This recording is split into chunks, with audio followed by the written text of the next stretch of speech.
He's preparing and conditioning the German populace for a new reality, which is that the United States can no longer be relied upon and will, in fact, in many cases, be an adversary of Europe.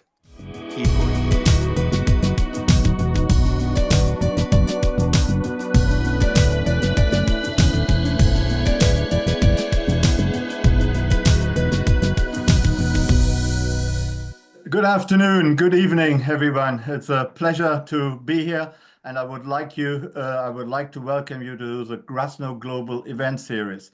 Today we are talking about Germany and the German elections which took place only recently, and we now know who will be the new chancellor. We also know who lost, who won. And I'm Klaus Larres, and I'm the Richard M. Krasno Distinguished Professor at UNC-Chapel Hill, and I'm also a Global Fellow at the Wilson Center in Washington, D.C. We have three distinguished experts with us today who will explain the situation in Germany to us today. And let me start with Christian Forstner. He's the director of the Seidel Foundation in Washington, D.C. And there's also Robin Quinville. She is the director of the Global Europe program at the Wilson Center in Washington, D.C. And then we have Jacob Heilbrunn. He is the editor-in-chief of the well-known political magazine, The National Interest. And all three of them will, of course, tell us what they personally think, and they will try to inform us what has actually happened. Christian, may I turn to you? Tell us, who won, who lost? Thank you. Thank you, Klaus, for having us. We are broadcasting live from Munich. Spent the last days in Munich observing the general elections. And there are a couple of things I do want to share. So one would be technical aspects. These elections were organized pretty professionally. We observed and went to a couple of polling stations. No issues, well done, highly professional. Voting registration was handled professionally, smoothly before the elections. So turnout was high. And so we did not, and media did not report on irregularities. So this was one aspect. You asked, Klaus, who lost, who won? I think look at what has changed since the last elections. The CDU-CSU clearly won, even if they are not happy with their results. But that fits into an overall trend that the times when a party gets 40%, these times are over. You don't have these times anymore. So 30%, a little. How much did they get? Below 30, 28.5 something, which is below what they expected or wanted to achieve, but still by far the most votes. Second, and maybe you get us or you make us more familiar with the election results. Number two for the AfD, right-wing extremes. And that's, of course, a very concerning trend, that if you have an open, anti-democratic, anti-political democracy party close to a national social immigration, racist, open racist party at second place with around 20%. Social Democrats heavily lost. And don't forget that the party in power, the party of the chancellor. The Greens, with about 12%, pretty much they lost a bit, but pretty much embarking on committed and faithful voters, committed to climate policy and to a human rights-based, values-based international politics. So the most surprising result was the former communist, Die Linke, with 8%. And if you have a closer look, for instance, among young voters, 25% among young voters voted for Die Linke, the former communists. Voted out of the parliament was also a party which belonged to the traffic light coalition, the liberals, with a long tradition in German politics, FDP.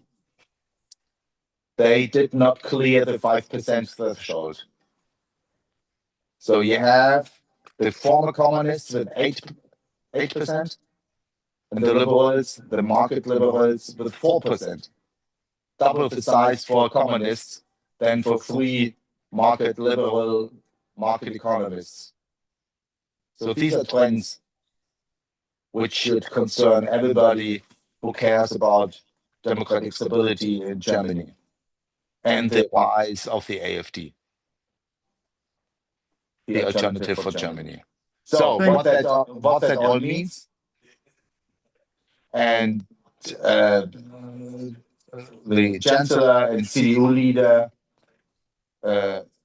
together with the CSU party leader Markus Söder, so the CDU leader Friedrich Merz, they have made clear they prefer a coalition with the SPD, which, if you look at the results, you can hardly call anymore a grand coalition, because the SPD is not grand anymore. It's about 15%. But that's the only option which has a viable chance of performing. The fate eventually was decided by the BSW, this new coalition around one party leader, woman, Sarah Wagenknecht. And her party missed this 5% threshold by just a few thousand votes, 13,000. If they had cleared it, then the CDU and the CSU, together with the SPD, would not have achieved 50% of the votes, of the mandates in the parliament. So they would have needed the Greens, which would have been a much more complicated 3-4 party coalition. So now it's a grand coalition, CDU, CSU, SPD, kind of what Germany had years ago. It should work. Thank you, Christian. That was a very good overview. We will talk in a few minutes about the difficulty of actually forming a new coalition government. Robin, were you surprised by any of the results, or is that exactly what you and what the opinion polls expected? And also tell us, why did the AfD do so well? Everyone expected it in a way, but we are still kind of shocked, are we not? Well, I'm going to start with what is surprising. Hang on one moment. Sorry. So I'm going to start with what was most surprising. And I think that was the late surge for the left party.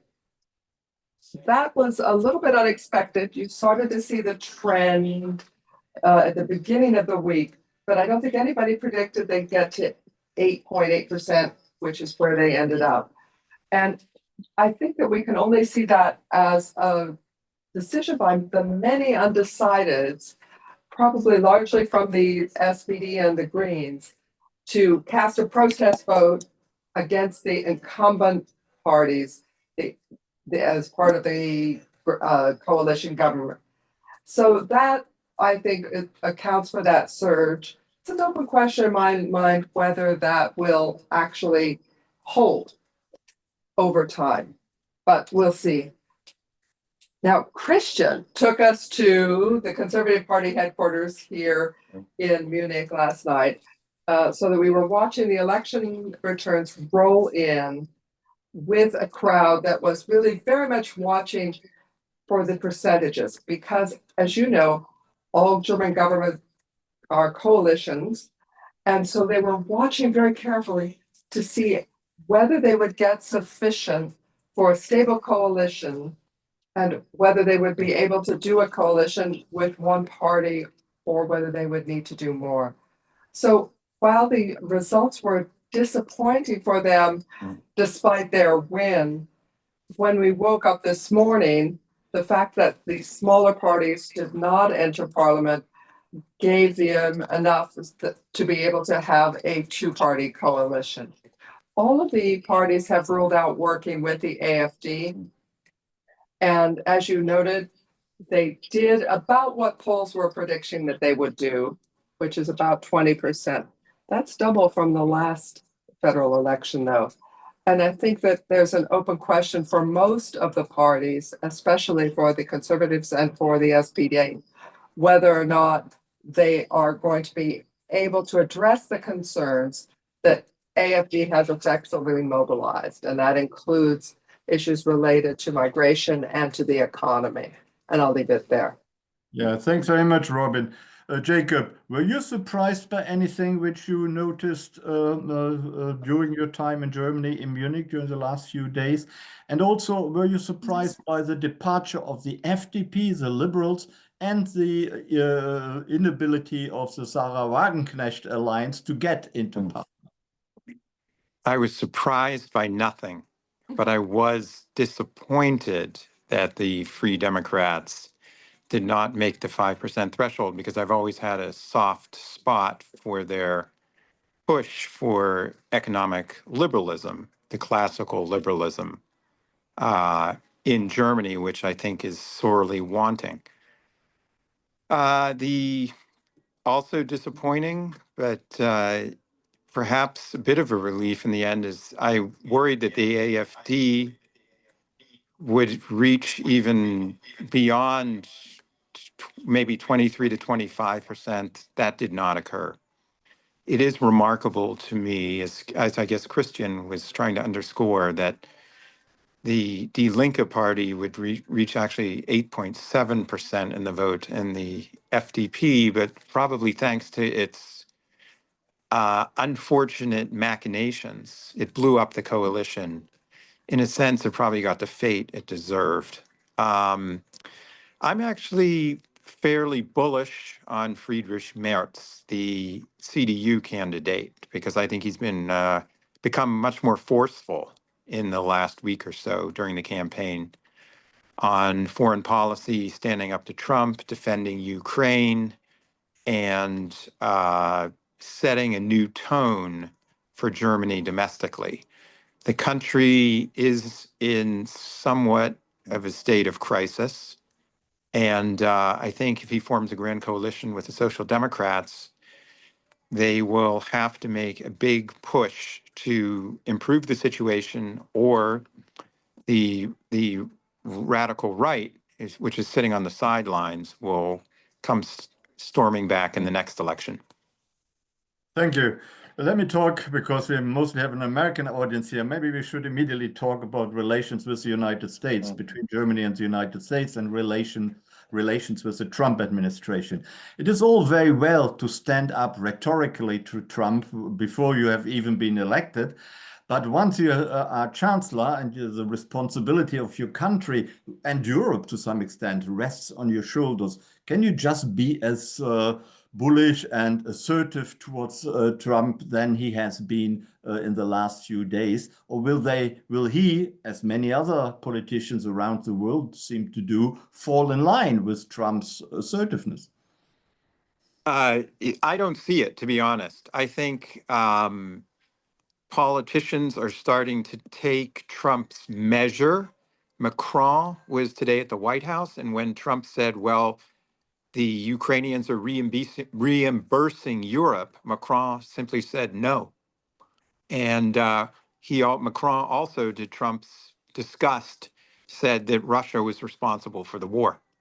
So, look, Trump is a bully.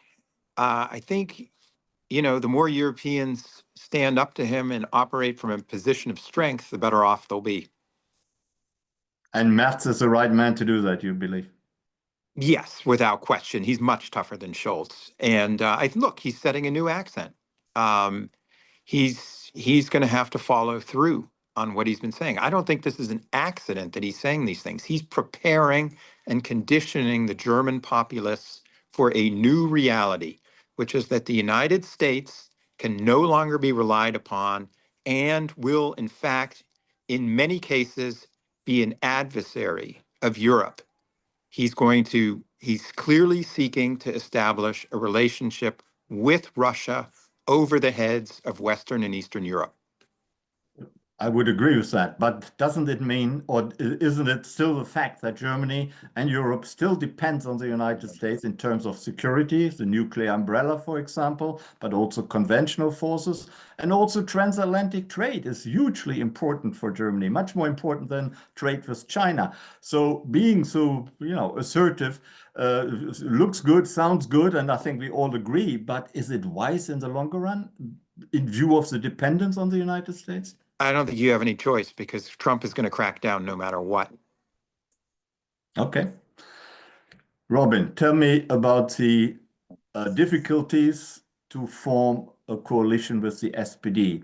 And when watching the evening news today, it isn't actually quite clear that the SPD will easily be prepared to form a new coalition government with the CDU, or do you believe this is just playing games, trying to be, pushing the price for entering into a new coalition government as high as possible? Well, I think that for any political party, they have to show that they are standing up for their own policy platform. But the SPD experienced a bad loss. They will have a leadership contest, and this will not be Olaf Scholz's SPD any longer. So with that in mind, I think they are trying to position themselves to do as well as they can in the coalition negotiations. Basically, for the next 8 weeks, if they're fast, they will talk among themselves and outline a government program, and what they agree, they will, in each ministry, set forward and do. And so these are the principal outlines of where their government is going to go. And the SPD has some advantages and disadvantages. First, for the conservatives, if they're not going to work with the AfD, then the only partner they have for a two-party coalition is the SPD. That gives the SPD some leverage. On the other hand, the SPD has definitively lost votes in this election. Incumbents voted out, the voters voted out the incumbents in this. So they have to be a little bit acknowledging that as they come forward to these. Now, some really worry about the fact that the SPD has that leverage. And the SPD also will put that coalition agreement to its membership for a vote. But I think that for the SPD, as much as they might want to go into opposition, they see that this is the responsible way forward for them. And I think that they will want to have some continuity into this government on certain policies. So watch this space for 8 weeks. Both parties have said they'd like to make this a short coalition negotiation. 8 weeks is short in the German system. Thank you. But do you think there's a problem with the SPD going into government with the CDU, despite having lost almost 5%, having the weakest result the SPD has ever had in a general election since the 19th century?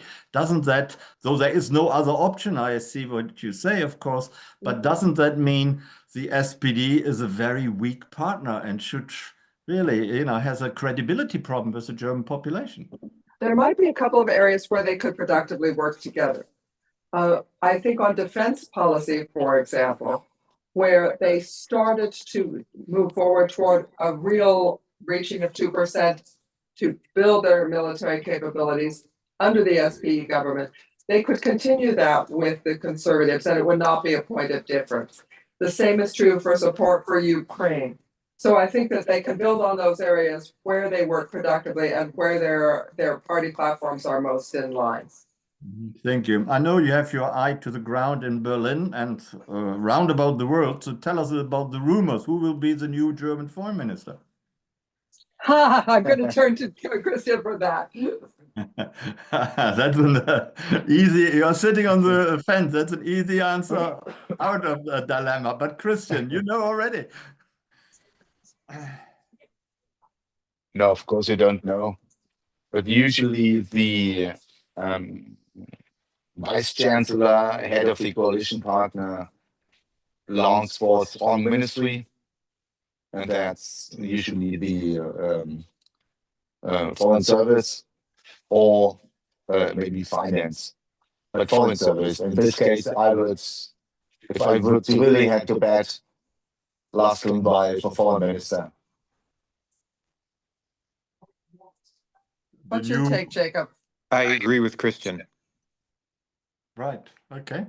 What about Pistorius? But just to add, Klaus, What about one word Pistorius? on the one word on the SPD.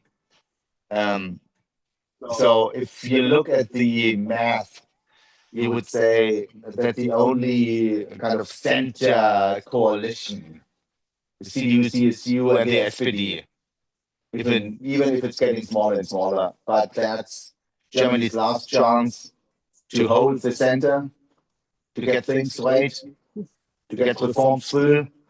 Friedrich Merz has a clear agenda on economic reforms, migration reforms, stronger Europe, and adjust to geopolitical realities. So there are hard years ahead, and the SPD is the coalition partner that is ready to go this way. But two things. One is look at the Communist Die Linke vote, 8%. So that's a rival to the SPD. So the SPD already down to 15%, minus 10. And now suddenly you have a leftist rival. So would they further loosen out to the left if they are part of the center coalition? Second, the leadership of the SPD clearly supports, for reasons of responsibility, to form this coalition. The rank and file members would say, we were in government, lost badly, maybe we're gonna rejuvenate in opposition. So any coalition agreement has to be approved by the rank and file members. They put it to everybody's member vote. So that's a caveat. So Friedrich Merz would be well advised not to exert too much pressure on the SPD. They have to see, and they have to find a niche for themselves in this coalition. Very good advice. I hope Friedrich Merz is listening. Jacob, what are the problems which the country and the new coalition government should address as a matter of urgency? Let's talk first about the domestic problems, which you, if you were Friedrich Merz, would immediately address. Well, the biggest problem, obviously, is that the German economy is in the doldrums, and they're going to, try. I don't know if the one thing I would try and do, and Merz has indicated that he would be interested in doing this, is loosening up on the so-called Schuldenbremse, or the debt brake, which really, I said before that I liked the Free Democrats, and I am generally fairly conservative in economics, but there is an argument for Keynesian pump priming when an economy is in a recession or headed into a recession. And I think Germany has artificially tied its hands. And one place that they're obviously going to need to raise spending is on the Bundeswehr. And I say this because I think that Ukraine presents both a foreign and a potential domestic problem, which is that if Mr. Trump tries to crack a deal with Putin that then allows Putin, in effect, to take over control of Ukraine, say within a year or so, you will have millions of refugees streaming through Poland and towards Germany. And to me, this would again inflame the domestic situation in Germany, even though, these would obviously be very intelligent people, because the smartest, the best and the brightest are going to leave Ukraine under those conditions. But to me, Merz faces two problems: getting the domestic economy going, and stopping or impeding Putin's advances in Ukraine and not acceding to a sellout. How could the German economy be made more successful, make more dynamic again? Well, I'm not an expert on the economy. Everyone talks about, we were talking this morning about how Schröder passed Hartz IV, and that you need a new sweeping reform. So you would have to crack down on regulations. You would probably have to lower certain taxes on businesses to try and stimulate the economy again. Right now, people feel like it's mired in what I call a time of stagnation.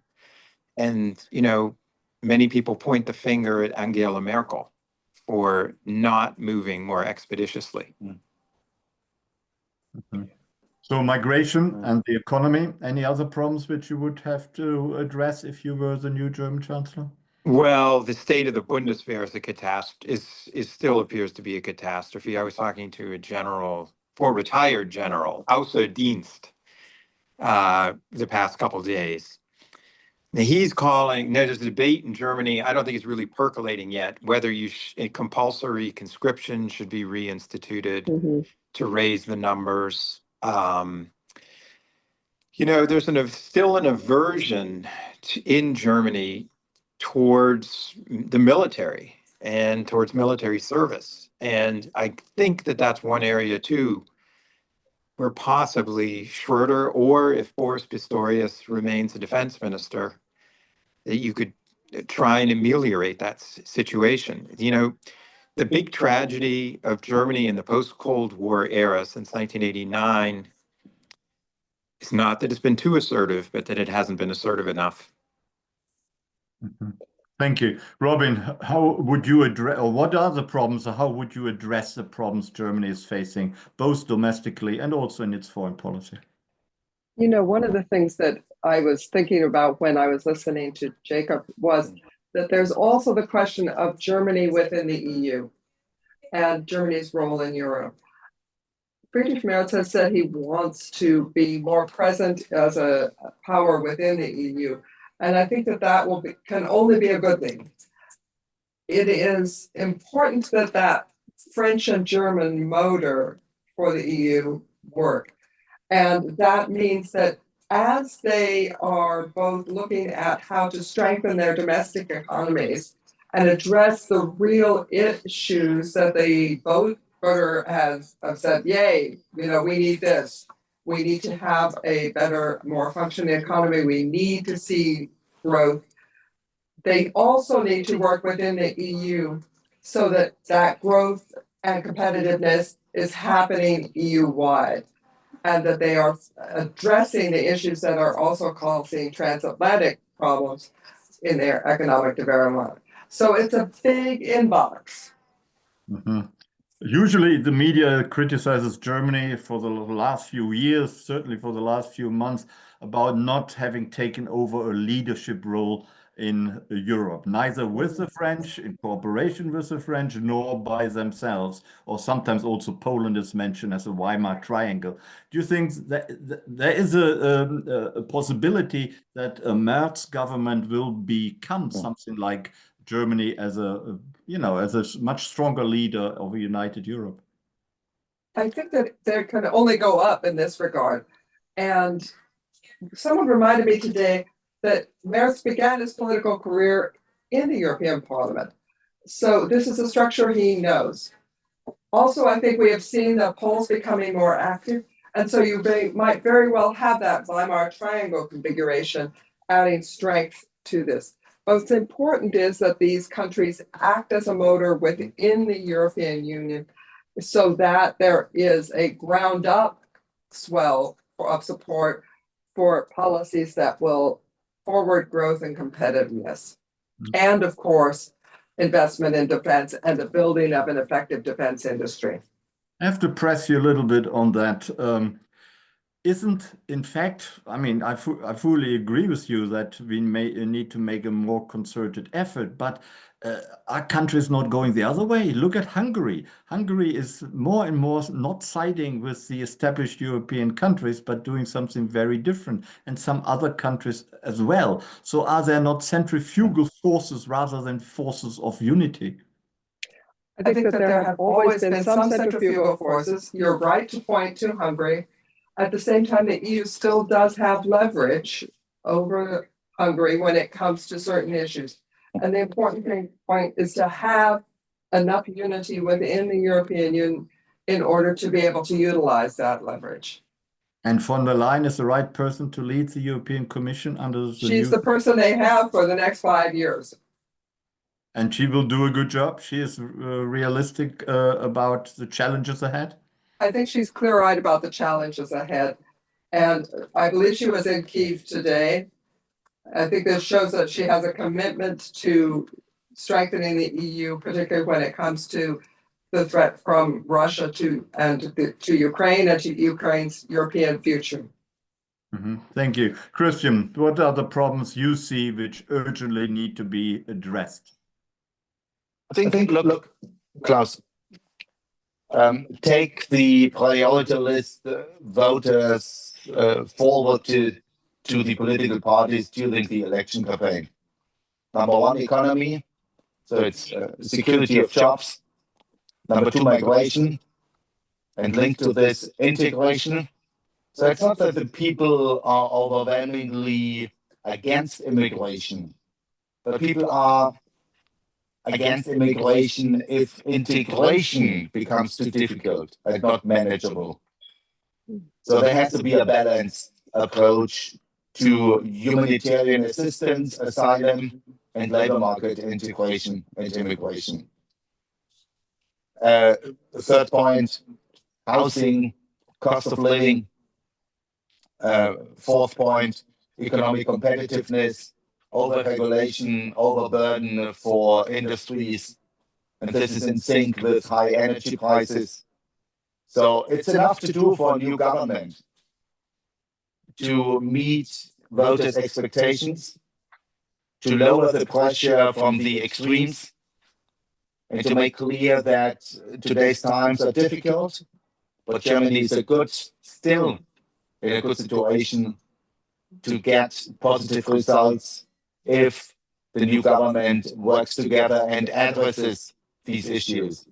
And once Germany gets stronger, invests more in defense, gets its economy right, this will automatically lead to followership in Europe. If Germany is strong, other states will follow. If Germany is weak, Germany will be ignored. So the best way to lead in Europe is to make Germany strong. You sound like a politician. And I think, that is, of course, what is the aim. But it seems to be when I, listen to all the many problems you just addressed, that seems to be such a long-term project. So we will be busy for the next 10 years, but we don't have 10 years. Is that really realistic that all these problems can be addressed at the same time and resolved at the same time? It seems to be a task which is beyond anyone, Chancellor. Jacob. No. The one thing that I've come away from this week is that, and I don't mean to sound Pollyannish, and I had never occurred to me before, but I've become increasingly confident that Friedrich Merz could become one of the more important chancellors in post-war German history. He spoke at the Löwenbräu Keller on Saturday at a joint CDU-CSU event here in Munich, which Christian took us to. And, his speech started off a little haltingly because, look, let's face it, he's not an emotive politician and he needed to get his footing. But after about half an hour, I would say the speech became much more compelling. And he made a very clear statement about the perils of the New World Order that Germany finds itself in today. And I'm not just talking about his remarks about domestic, but what particularly struck me was that he was prepared to tell the audience that we need to turn our attention to our own problems and to making sure that we're capable of addressing them, and we can no longer count on the United States. Now, look, this would have been a thunderbolt coming from any other previous German chancellor. Merz reiterated this in the so-called Elefantenrunde, or leaders round, on Sunday night. He again said, we are in a new epoch. And for me, he is preparing Germans psychologically for a new era, that he's coming into office. In a way, I don't mean to compare him to Donald Trump, but he could effect a similar transformation here in Germany. He strikes me as quite resolute. And as I mentioned earlier, he and the SPD hang together or they hang separately. They must deliver a success. And Merz, to me, is starting to look like a more formidable politician. Thank you. I'm not sure he would be flattered by that comparison with Donald Trump. I'm not sure he would like that comparison. Can I remind our audience that we will have a few Q&A in a few minutes. So if you would like to submit your questions in writing by using the chat function at your Zoom screen, then please do so. And I will pick a few questions and read them out aloud to our distinguished guests. Robin, is your view of Friedrich Merz as optimistic as Jacob's? You know, it's very interesting this week. I think that one of the coincidences of having the Munich Security Conference followed a week later by these elections is that it put security issues and transatlantic security and the relationship with the U.S. into the mix for this election. And it's been interesting to see how leaders have handled that, both at the Munich Security Conference and in the campaign all the way along.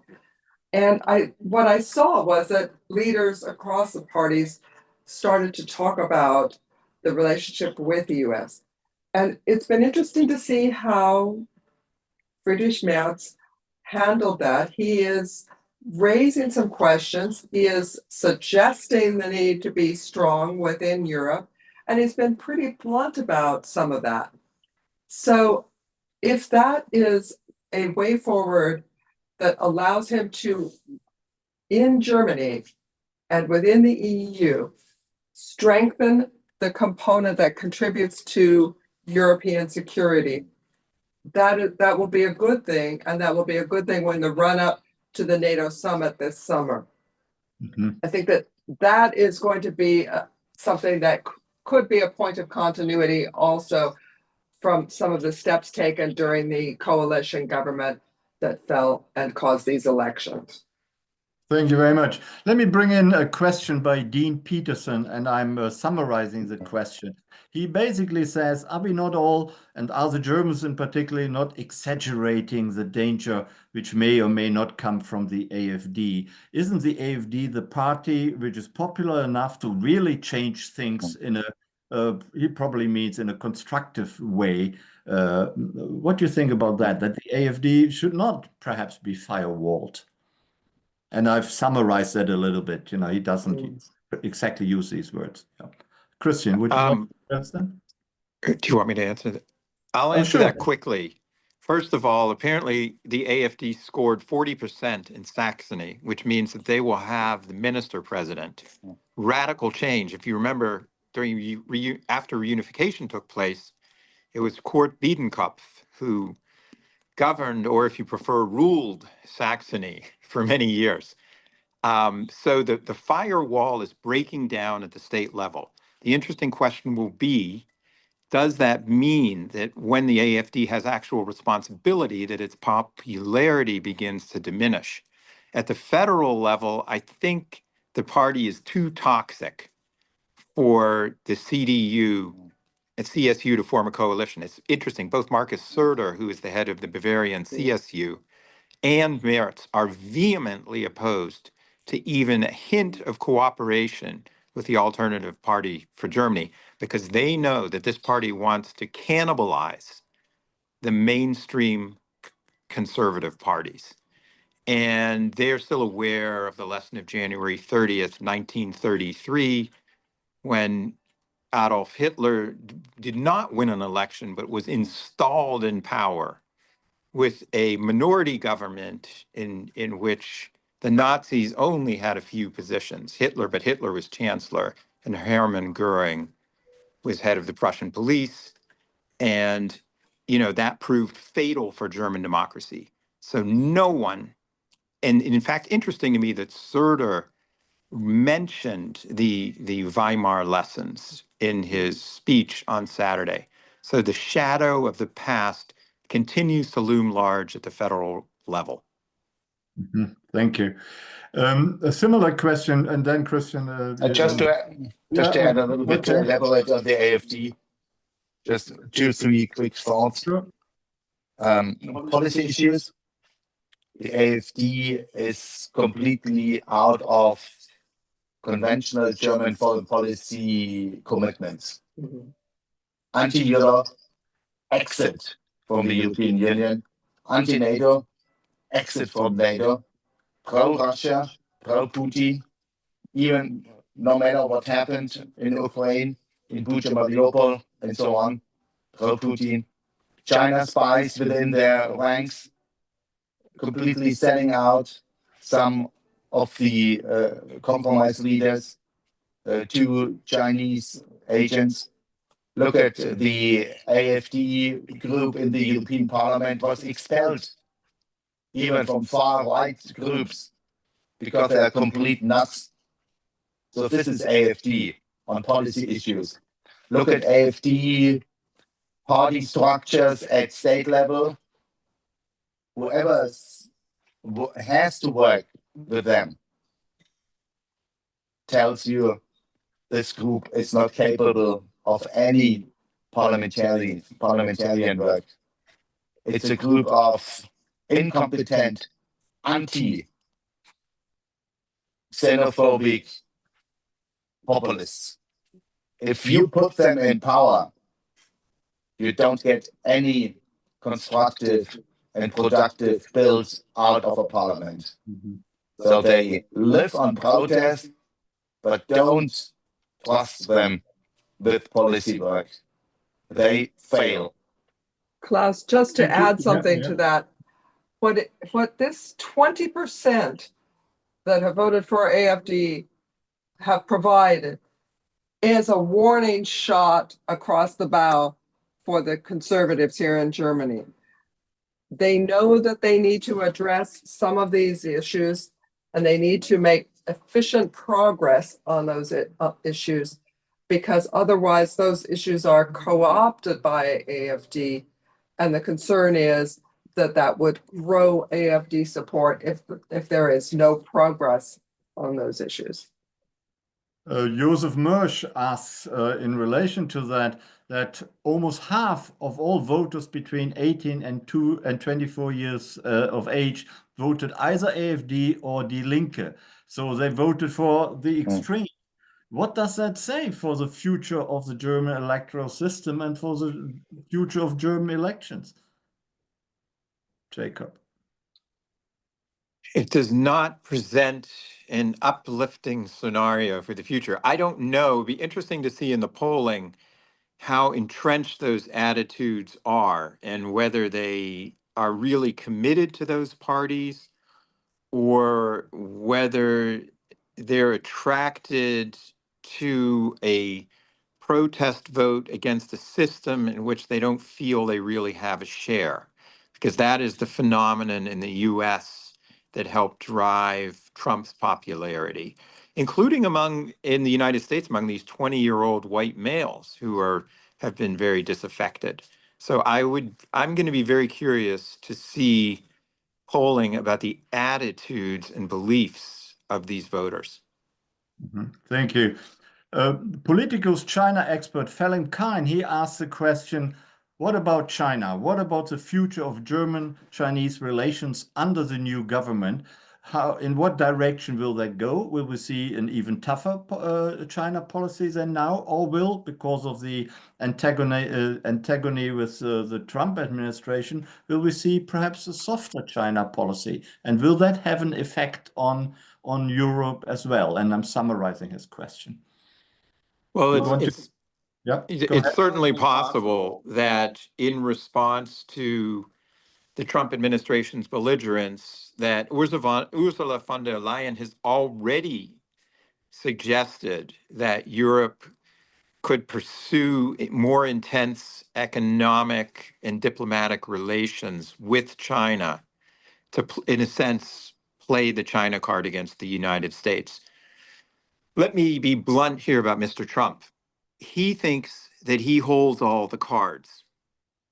I don't believe that he does. I think his policies are counterproductive, that the tariffs that he plans to institute could deliver a body blow to the United States economy.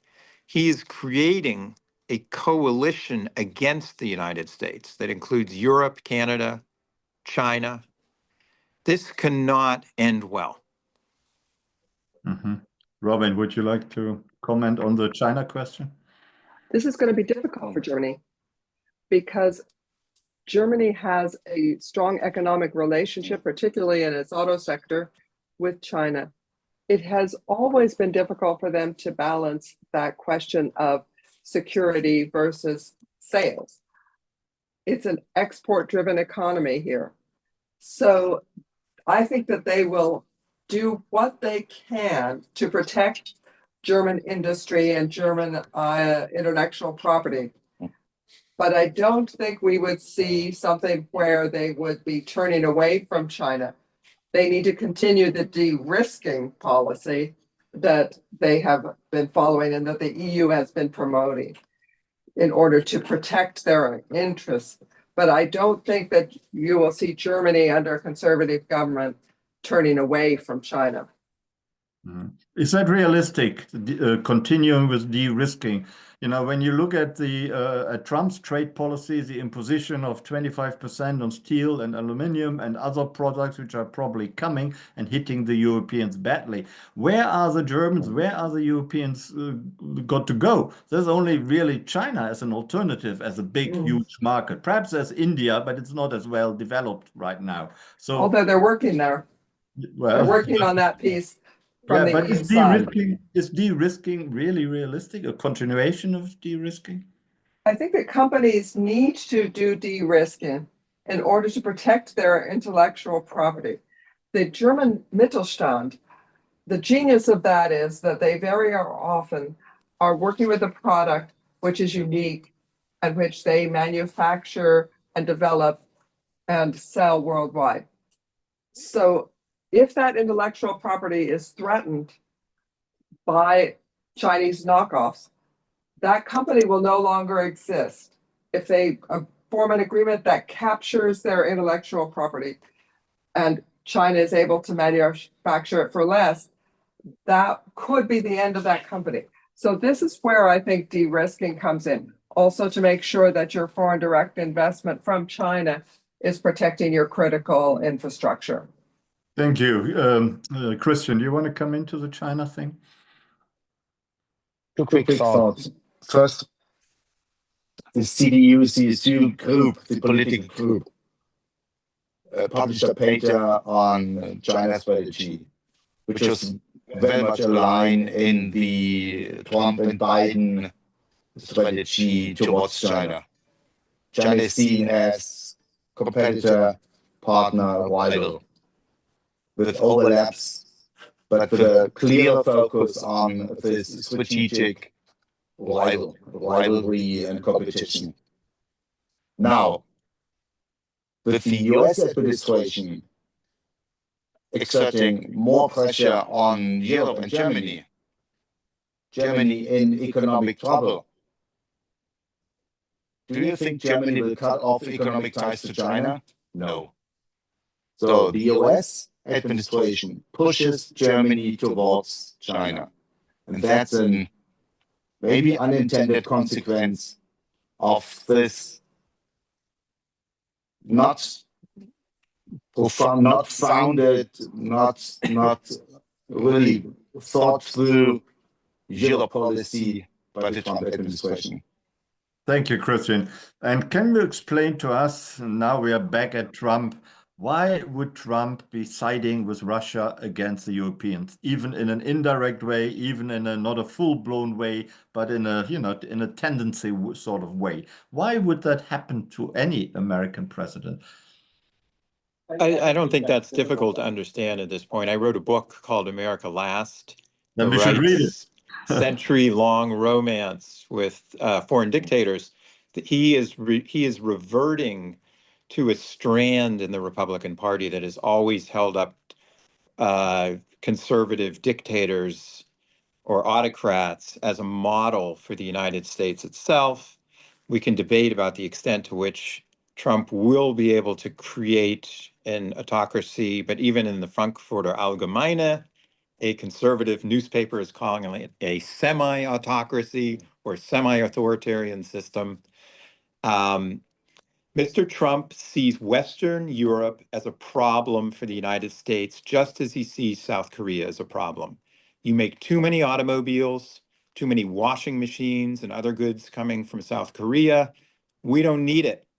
We are independent. He said we don't need Canada. We have all the oil. We have all the lumber we need. We don't need anybody else.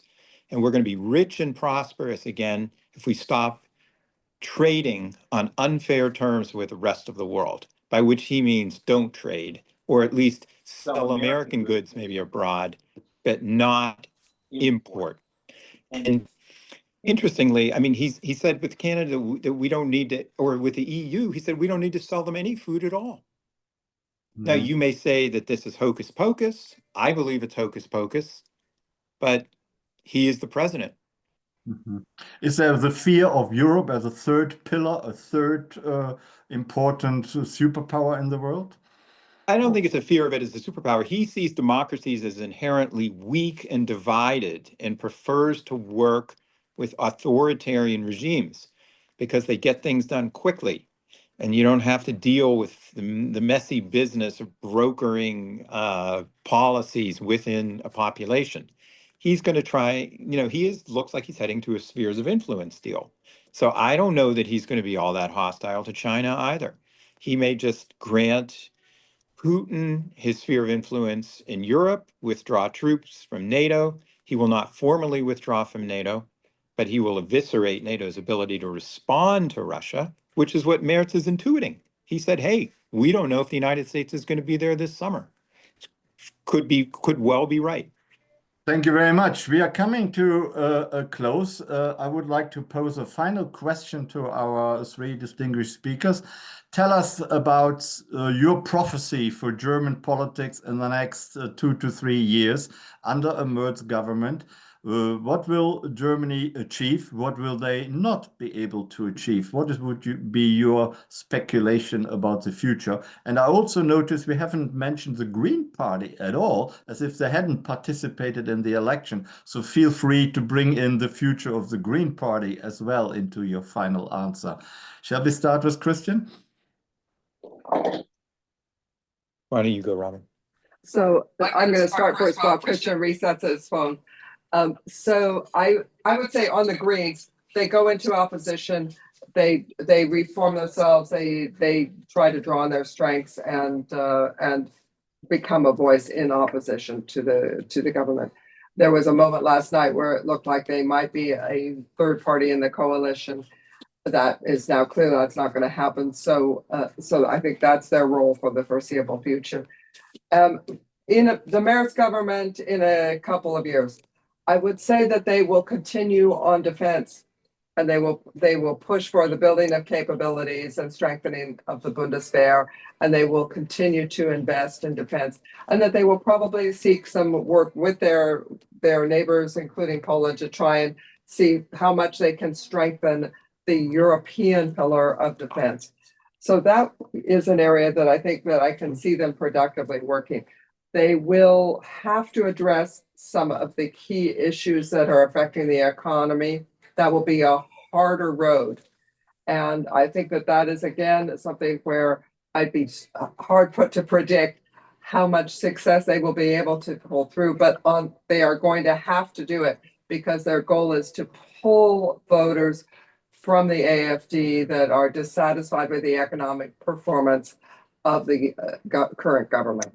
Thank you very much. So- And Jacob, quickly. Yes, I'm going to go next so that we can give Christian the last word. Indeed. We started with You him, may didn't we? recall that in 1990, former Bundeskanzler Helmut Kohl traveled through East Germany and promised blühende Landschaften, which is one reason that the former East Germans are so exercised today about what did not occur and why so many of them, I think, are voting for the AfD in protest against the Wessis. And some of them even say we toppled one regime, we're going to topple the Bundesrepublik now. I hope that there are blühende Landschaften and that Mr. Merz can reorient German industry. He does have the business background. And I also hope that his ambitions to reorient German foreign policy. Look, he clearly wants to take a what you call a Führungsrolle in Germany, a leading position, I think, in tandem with Great Britain and France. He's trying to step up Germany's game in foreign policy. And I get back again to Ukraine. We have a war in Europe where Russia is essentially conducting what's close to a genocidal war, trying to extirpate the idea of Ukrainian sovereignty, the idea of a Ukrainian cultural nation. This, in my view, is closer to the Nazi efforts in World War II to wipe out populations and impose a new order. So I thank heaven that Mr. Merz and the Green Party and at least a part of the SPD have recognized the dire threat that faces Europe today. We are in a moment of crisis. Thank you. Christian, the last word to you. Thanks for answer. I'll be brief. Look, I think Germany's new government and Germany's leaders today have a higher awareness of the problems Germany is facing. And they are willing to address these challenges.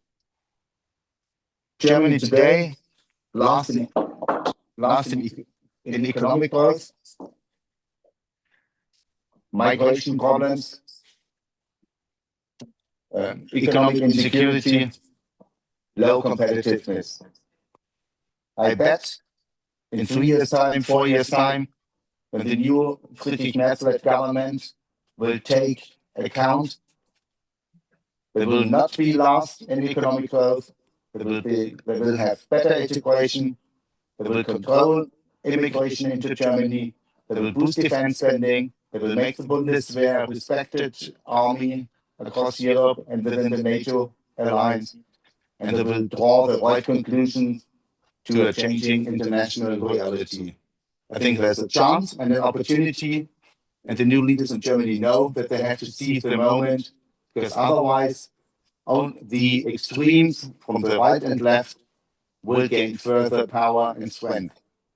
So it's a moment of leadership, and Friedrich Merz is up to this task. Thank you very much. I'm very glad that all of you seem to end or want to end on a note of optimism. To summarize it quickly, we are in a deep crisis, but the solution is achievable, and the solution may be just around the corner, at least within the next 2 or 3 years' time. Things will look a lot better. I hope you're all right. I would like to join you in your optimism. One has to be optimistic in a deep crisis we are in and the world is in. I would like to thank Christian Forstner. I would like to thank Robin Quinville and, of course, Jacob Heilbrunn for being our speakers today, for being our discussants today. Thank you very much for this very enlightening discussion. We all learned a lot. And, of course, last not least, I would like to thank our audience. We have had a large online audience, and the video of our conversation today will be up on our famous YouTube channel very soon, so you can watch it all again. You can watch it several times if you would like to, in order to catch everyone's wise words. let me thank you again. Thank you for joining us here at the Krasno Global Event Series. And another Krasno event will come up soon. And this time it will be General Ben Hodges, who will enlighten us about the military situation in Europe and in the wider world. So thank you very much and goodbye. Thank you. Thank you, Klaus.